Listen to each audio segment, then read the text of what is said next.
আপনার অ্যাকাউন্ট কি আসলেই সুরক্ষিত?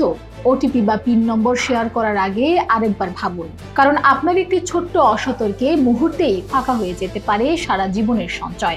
দেশে অনলাইন ভিত্তিক আর্থিক প্রতারণা আশঙ্কাজনক হারে বাড়তে থাকায় এবার গ্রাহকদের সুরক্ষায় একগুচ্ছ কড়া নির্দেশনা নিয়ে মাঠে নেমেছে বাংলাদেশ ব্যাংক। সোমবার কেন্দ্রীয় ব্যাংকের ফাইন্যান্স কোম্পানি প্রবিধি ও নীতি বিভাগ FCRPD থেকে এ সংক্রান্ত একটি জরুরি বিজ্ঞপ্তি জারি করা হয়েছে।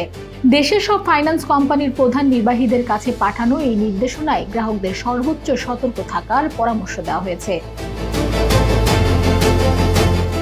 কেন্দ্রীয় ব্যাংক স্পষ্ট জানিয়েছে, ডিজিটাল জালিয়াতি থেকে বাঁচতে গ্রাহকদের অত্যন্ত সচেতন হতে হবে। কোনো অবস্থাতেই নিজের ব্যাংক হিসাব নম্বর, মোবাইল ব্যাংকিং এর পিন পাসওয়ার্ড কিংবা এককালীন গোপন সংকেত বা ওটিপি কারো সঙ্গে শেয়ার করা যাবে না।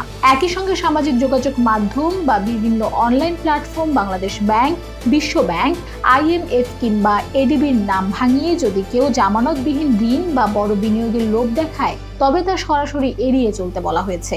হুট করে আসা কোনো লটারি, আকর্ষণীয় অফার বা পুরস্কারের ফাঁদে পা না দেওয়া এবং যে কোনো সন্দেহজনক লিঙ্ক ও অজানা অ্যাপ ডাউনলোড করা থেকে বিরত থাকার জন্য কড়া নির্দেশ দিয়েছে কেন্দ্রীয় ব্যাংক।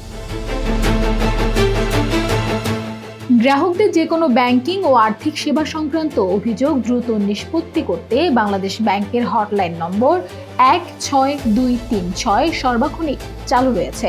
কোনো কারণে প্রতারণার শিকার হওয়ার আশঙ্কা দেখা দিলে কালক্ষেপণ না করে দ্রুত সংশ্লিষ্ট ব্যাংক, ফাইন্যান্স কোম্পানি বা নিকটস্থ থানার সঙ্গে যোগাযোগ করার পরামর্শ দেওয়া হয়েছে। মনে রাখবেন, সাইবার অপরাধীদের হাত থেকে আপনার কষ্টের টাকা সুরক্ষিত রাখতে আপনার সচেতনতাই এখন সবচেয়ে বড় ঢাল। Desk report, Bangladesh bulletin.